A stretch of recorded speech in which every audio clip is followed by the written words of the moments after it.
Buksan po natin ang ating Biblia sa Galatians chapter 1 verse 13 hanggang sa 24. Galatians chapter 1 verse 13 hanggang sa 24.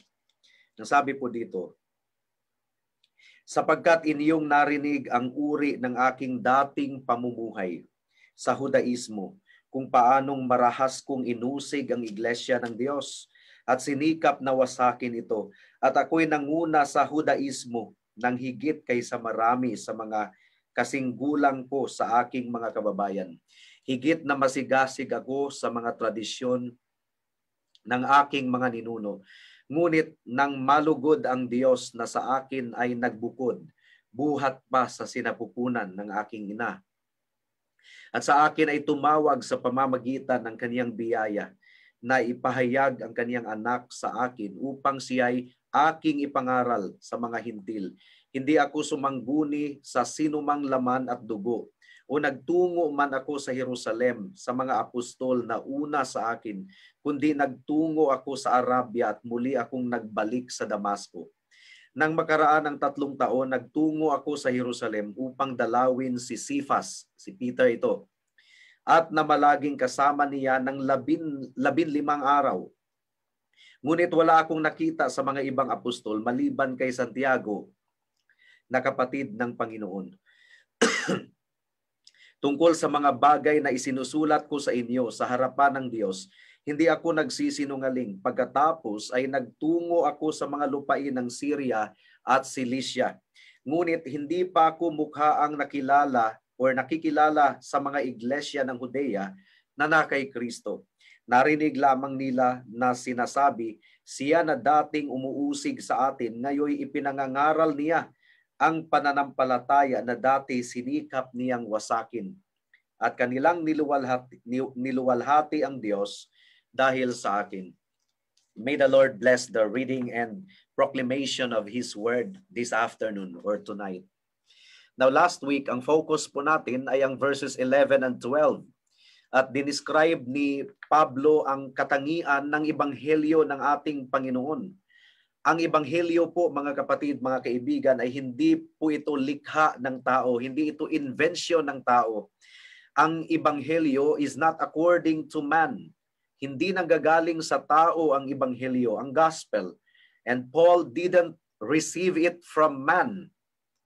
And instead, sinabi ni Pablo, I received it through a revelation of Jesus Christ. At isang patunay dyan, ang sinabi niya sa 1 Corinthians chapter 11 verse 23 and onwards, yung patungkol sa nangyari doon sa Lord's Supper, sa banal na hapunan, hindi niya ito natanggap yung mga detalye ng Lord's Supper sa sino mang tao, kundi natanggap ni Paul ito direct from the Lord Himself.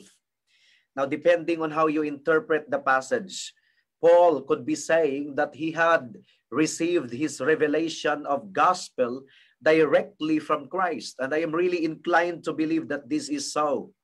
Ito ay kapahayagan mula mismo sa ating Panginoong Hesukristo. And this fits the immediate context of this verse.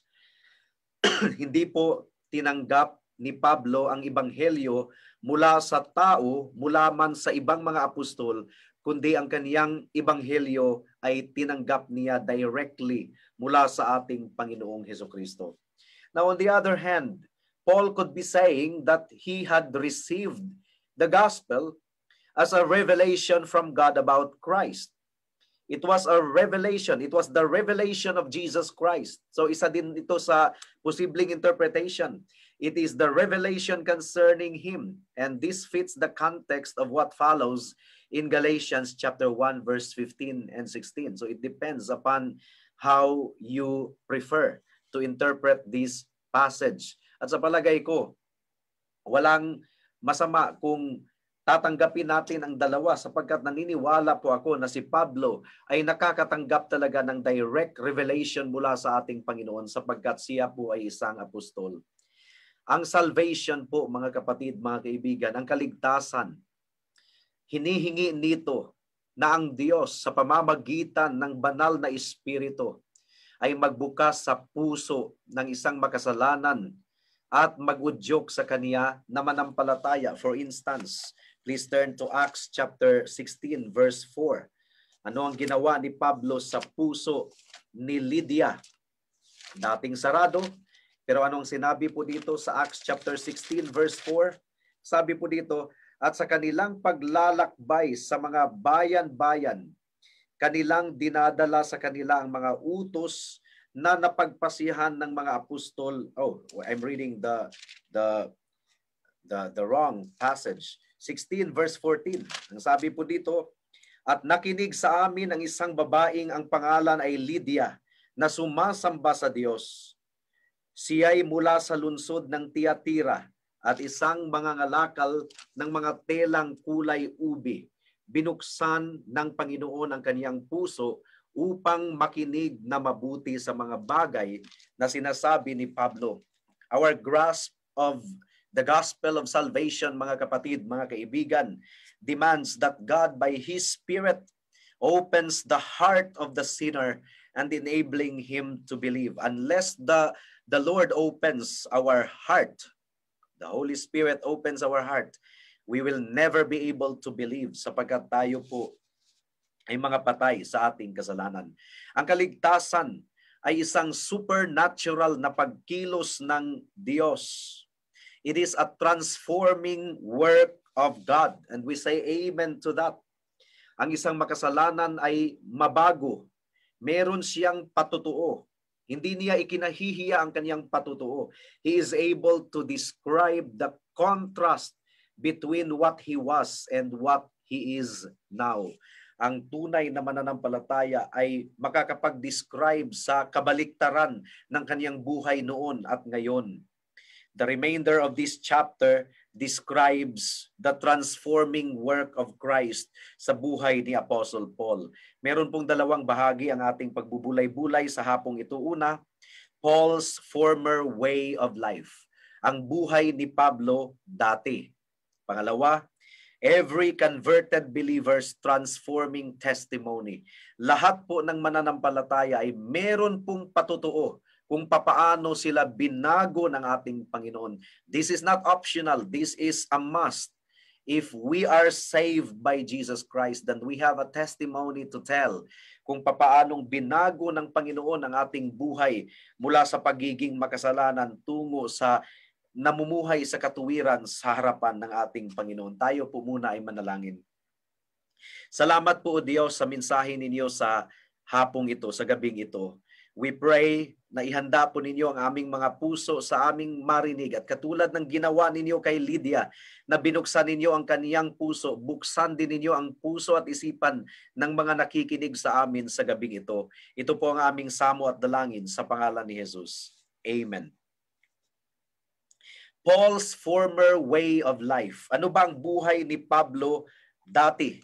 Ang sinasabi po dito sa verse 13 ng Galatians chapter 1. Mga kapatid, mga kaibigan, Galatians chapter 1 verse 13.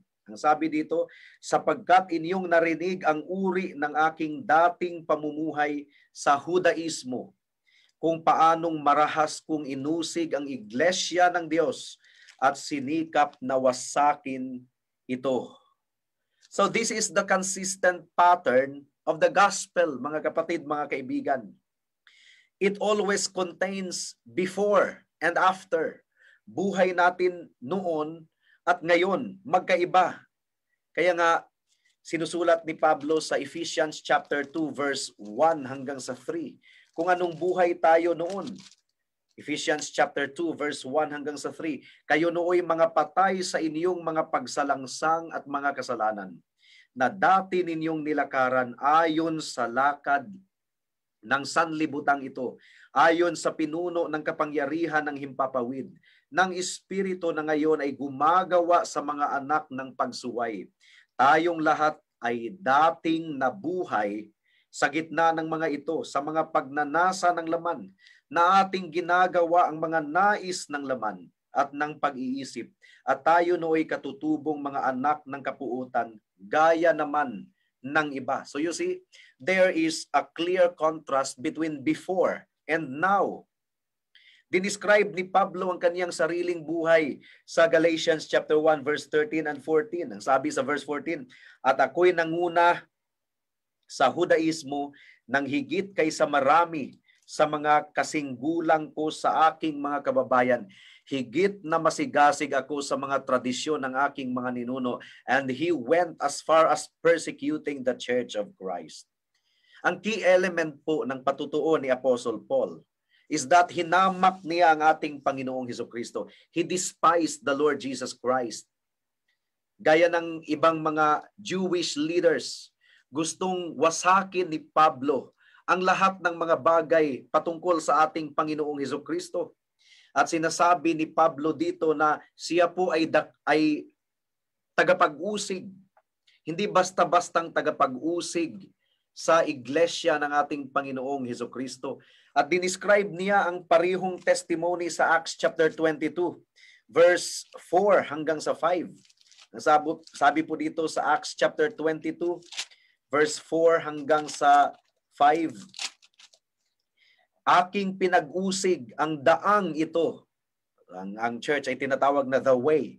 Aking pinag-usig ang daang ito hanggang sa kamatayan, na ginapos at ipinapasok sa mga bilangguan ang mga lalaki at ang mga babae, tulad ng mapapatutuhanan ng pinakapunong pari ng tungkol sa akin at ng buong kapulungan ng matatanda.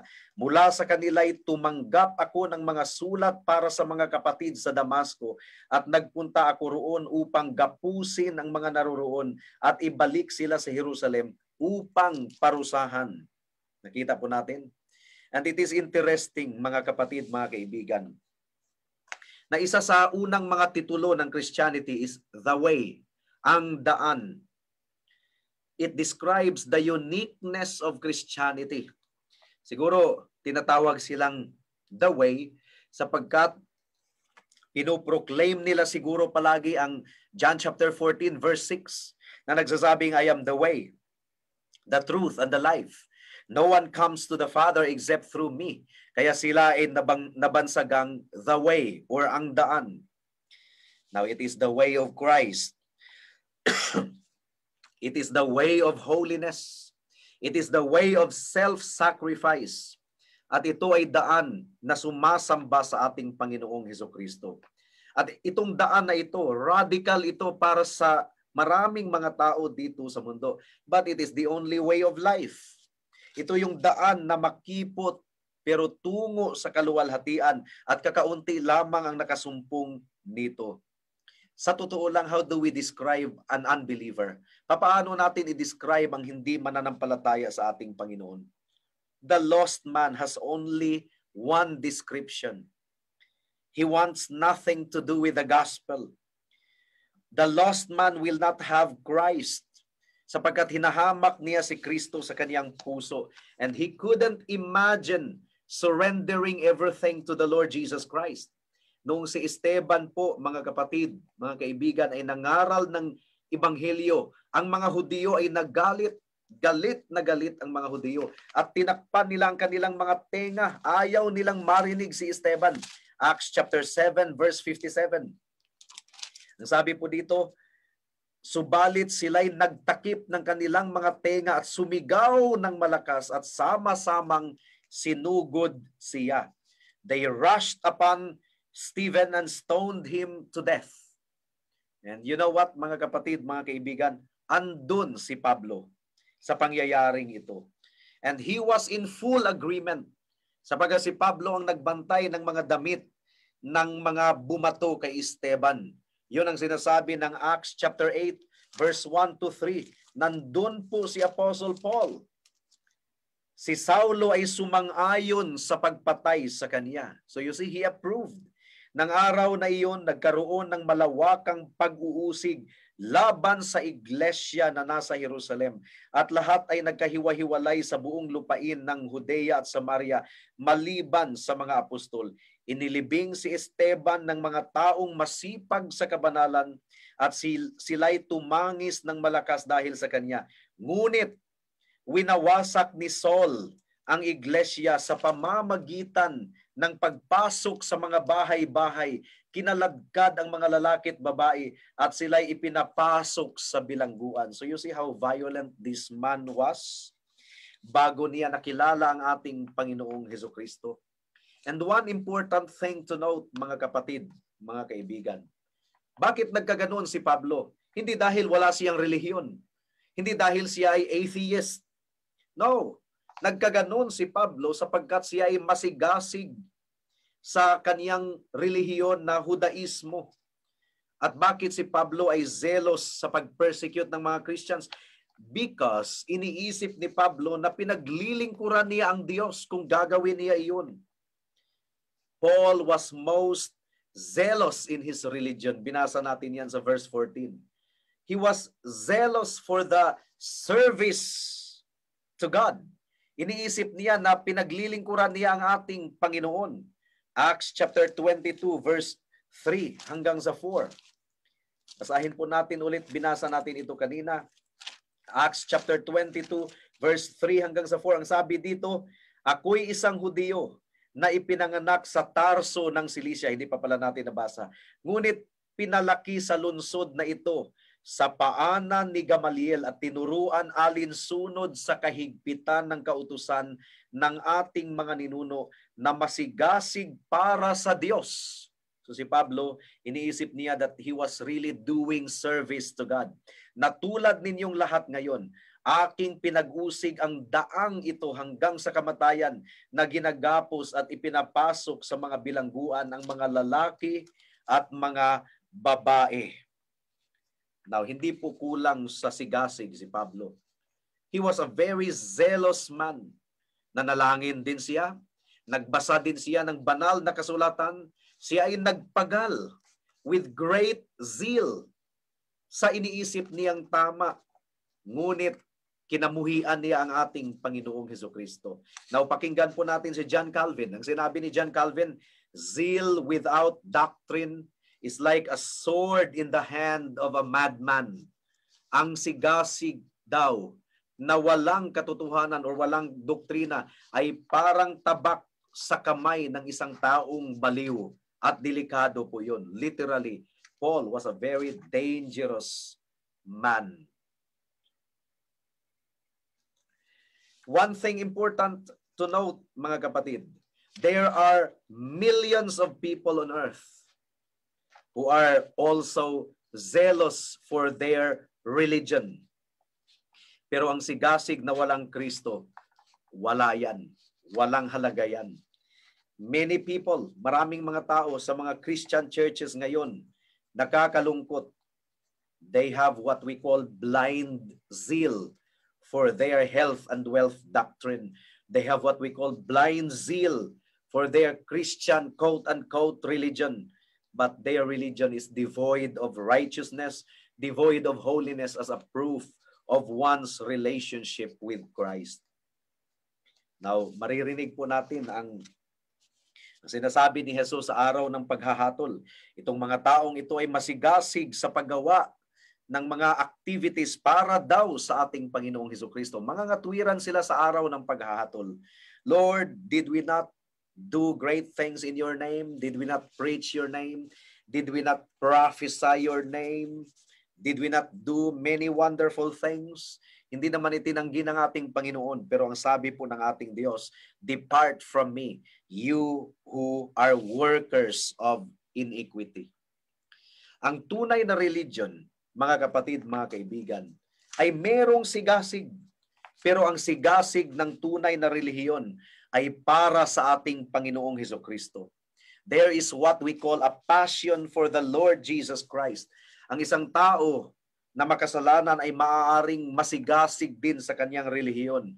Pero ang kanyang sigasig ay hindi po para sa ating Panginoong Hesukristo, kundi para lamang sa kanyang relihiyon.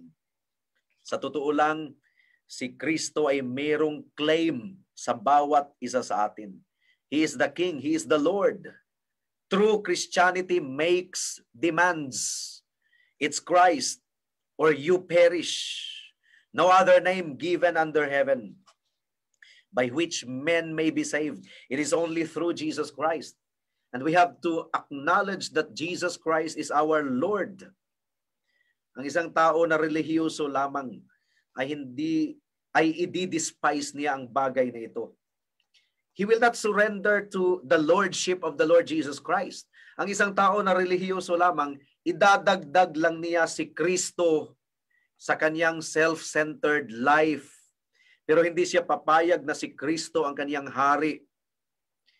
Now, ang mga iglesia na conservative at nagtuturo ng tunay na ebanghelyo, when they preach this kind of message, ito ang dahilan kung bakit may mga bisita na umaalis, sapagkat hindi nila matiis ang message patungkol sa claim ng ating Panginoong Hesukristo sa ating buhay.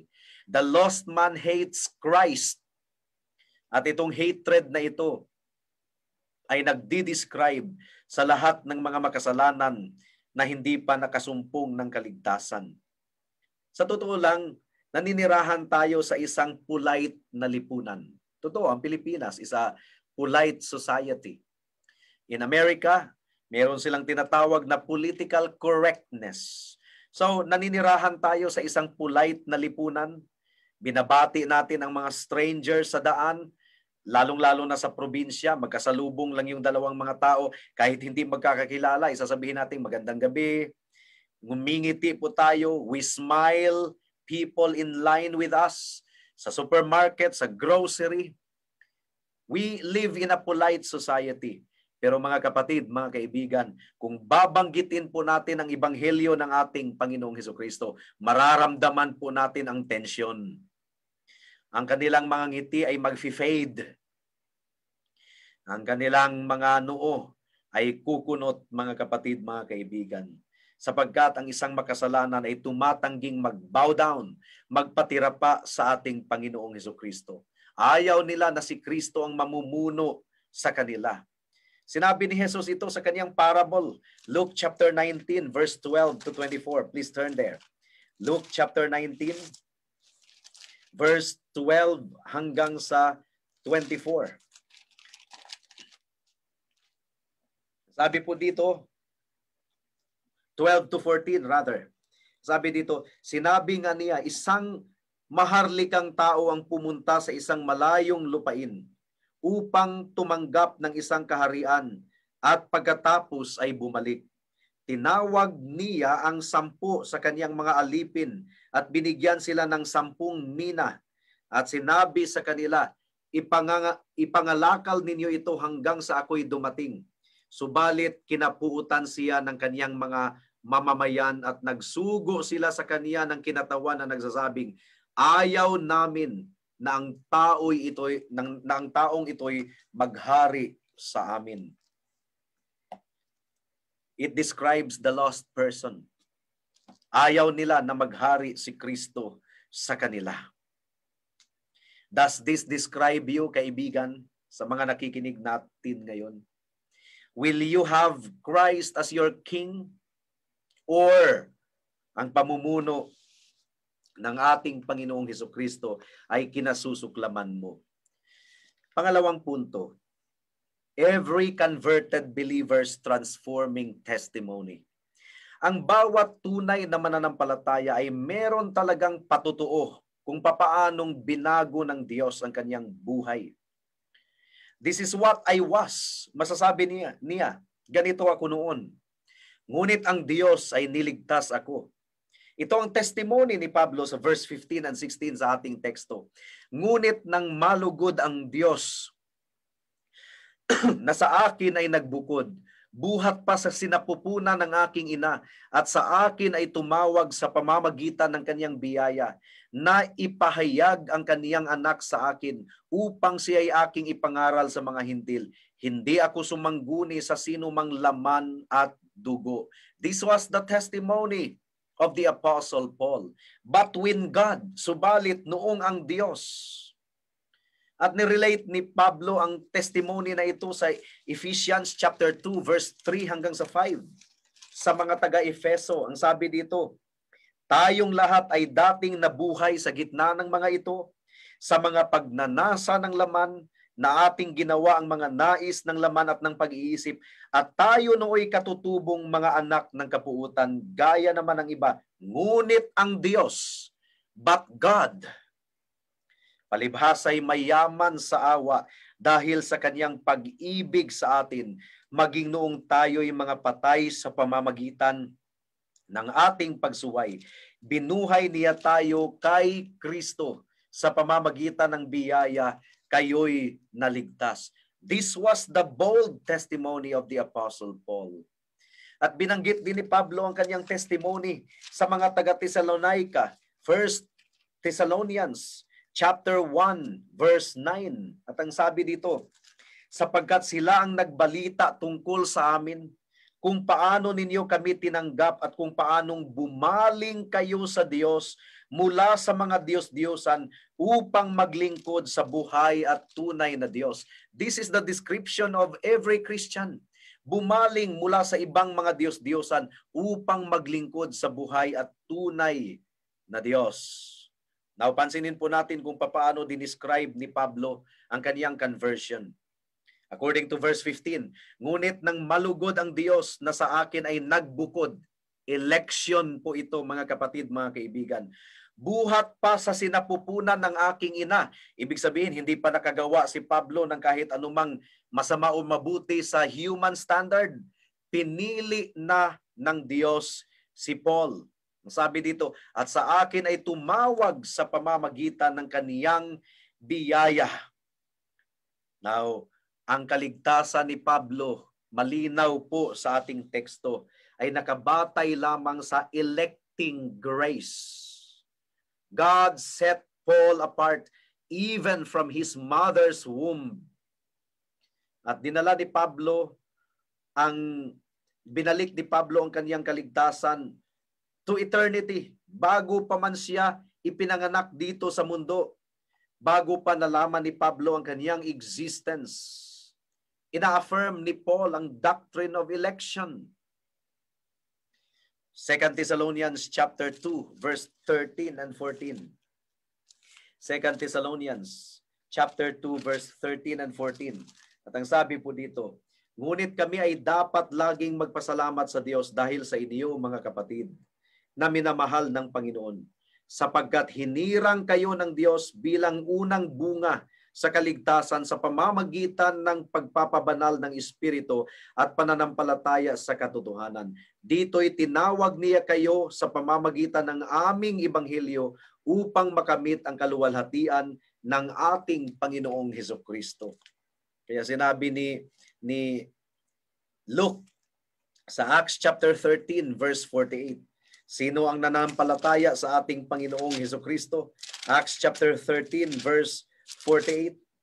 Ang sabi po dito, nang marinig ito ng mga hintil, nagalak sila at niluwalhati ang salita ng Diyos at sumampalataya ang lahat ng mga itinalaga sa buhay na walang hanggan. So ang kamay ni Pablo, ang kamay ng Panginoon ay nakay Pablo buhat pa noong umpisa. Kahit pa noong siya ay kaaway pa ng Diyos, ang kamay ng Diyos ay nakay Pablo na. Even when he was persecuting the church. Babasahin po natin ang Romans chapter 5 verse 8.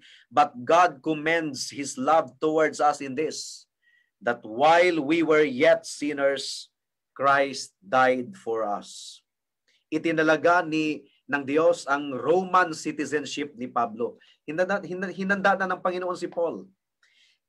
Inordain ng Panginoon ang education ni Pablo under Gamaliel. And in God's appointed time, ay ipinahayag ng Diyos ang ebanghelyo sa puso ni Pablo. At ang pagtawag ng Panginoon kay Pablo ay isang act of grace, mga kapatid, mga kaibigan. There is no other reason. It was an act of grace. Sinabi ni Pablo, He called me through His grace. Walang ginawa si Pablo upang kitain ang pabor ng Diyos. Walang ginawa si Pablo upang ma-deserve ang pagpapala ng ating Panginoon sa kaligtasan. The very day of Paul's conversion, yung araw mismo na si Pablo ay na-converted, he was in the process of persecuting Christians. There was absolutely nothing in Paul that would merit God's favor, mga kapatid, mga kaibigan. At ni-refer ni Pablo ang kanyang sarili as the chief of sinners. Siya ang chief of sinners. Titus chapter 3, verse 5 to 7. He was the chief of sinners. Kaya kinakailangang buksan ng Panginoon ang puso ni Pablo upang matanggap niya ang Ebanghelyo. Kaya sinabi ni Paul, God was pleased to reveal His Son in me. At ang kaligtasan ni Pablo, ang kanyang conversion, ay isang patutuo sa tinatawag na effectual calling and irresistible grace ng ating Panginoon. Kinakailangang i-transform ng Panginoon si Pablo. There was nothing else that would have led Paul to embrace Christ.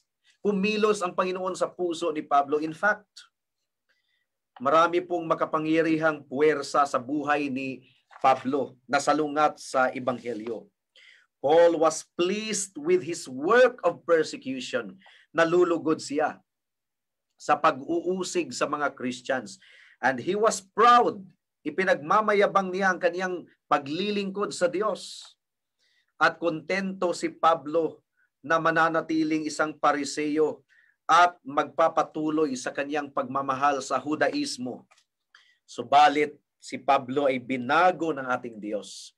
He was changed mula sa isang taong namumuhi kay Kristo patungo sa isang tao na umiibig sa ating Panginoong Hesukristo passionately. At si Pablo ay naging kamangha-manghang personality sa mga mananampalataya.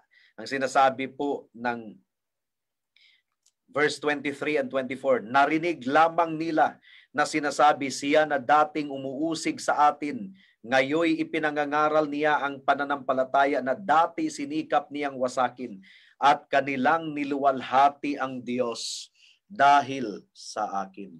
And they were glorifying God because of me.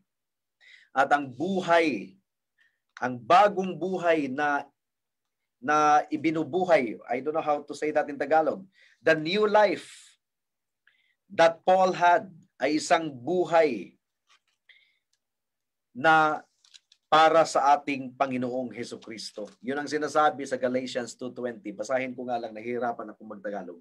Nasabi dito, ako'y ipinakong kasama ni Kristo at hindi na ako ang nabubuhay, kundi si Kristo ang nabubuhay sa akin. At ang buhay na ikinabubuhay ko ngayon sa laman ay ikinabubuhay ko sa pamamagitan ng pananampalataya sa anak ng Diyos na sa akin ay nagmahal at nagbigay ng kaniyang sarili dahil sa akin. Purihin po natin ang ating Panginoon. Now, kumusta po ang buhay natin, kapatid, kaibigan? Ang iyong buhay ba ay makapagbibigay patutuo sa tinatawag na transforming grace of God? Kumusta ang buhay mo noon? Anong uring buhay ka meron dati? Makikita mo ba ang difference sa buhay mo noon at ngayon? How do you view the law of God? Ang sinasabi ng salita ng Diyos, ang batas ng Diyos ay hindi pabigat sa mga tunay na mananampalataya. How do you view the Word of God? Ano ang turing mo sa iglesia ng ating Panginoon? Ano ang turing mo sa mundo at ang mga bagay dito sa mundo?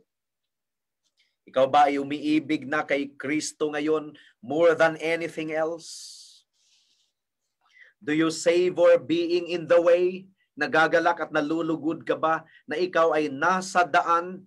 Are you truly the servant of the Lord Jesus Christ? Isa pang test, iniibig mo ba ang mga tao ng Diyos? Sapagkat bago ka naging converted, wala kang particular regard for the people of God. Maaaring kinamuhian mo ang mga tao ng Diyos. Ito ang patutuo ng marami sa atin. May isang pastor na nagsasabing, nung ako ay hindi pa mananampalataya, meron akong nakikilalang mga tunay na mga Christians, pero ang tingin ko sa kanila, sila ay mga panatiko. I had no interest in becoming one of them. Subalit, kinahabagan siya ng Diyos. And he is now one with God's people. Now, this is the great testifying mark of our Christian conversion. Ang ating pag-ibig sa mga tao ng Diyos. Isa ito sa mga palatandaan na tunay nga tayong niligtas kung iniibig natin ang mga tao ng Diyos. Ang tanong dito, can you recite the testimony of your life. If God's transforming grace is part of your testimony, then praise God. Dati po ay meron kami evangelistic training. At isang bahagi ng evangelism ay magbigay ng patutuo. Buhay namin before, papaano namin nakilala si Kristo, at ngayon na kay Kristo na kami. So, our life before, how did we come to know Jesus Christ, and now that we are in Christ. Merong isang dumalo ng evangelism training. At noong nasa portion na isusulat niya ang kanyang testimony sa buhay niya noon, marami siyang nasulat. Parang proud pa siya, enjoy siya sa kanyang sinulat. Ipinagmamalaki niya ang lahat ng kanyang kalukuhan. Enjoy siya sa pag-narrate. Pero sa second portion, papaano nakilala si Kristo? Sa third portion, ngayon na ikaw ay na kay Kristo, wala siyang maisulat. Totoo ito, this is a true story. Naggalit ang taong iyon. Pinagkakaisahan daw siya ng evangelism training na yon. Bakit ganun ang training? Wala siyang maisulat, mga kapatid, mga kaibigan. Salamat na lang sa Panginoon dahil hinipo siya ng Diyos. Nakita niya ang kanyang problema. Hindi pala talaga siya tunay na Christian. Wala siyang mas-spot na difference. What about you, kaibigan? What about you, kapatid? Naway nangusap ang Panginoon sa iyo sa gabing ito, sa hapong ito. Kung wala kang maisusulat na patutuo or maibibigkas na patutuo, it could be that you are not a Christian. You are still lost in your sin. Repent of your sin and turn to Jesus Christ right now. At may kapangyarihan siyang baguhin ang ating puso at isipan. Matapat ang ating Panginoon.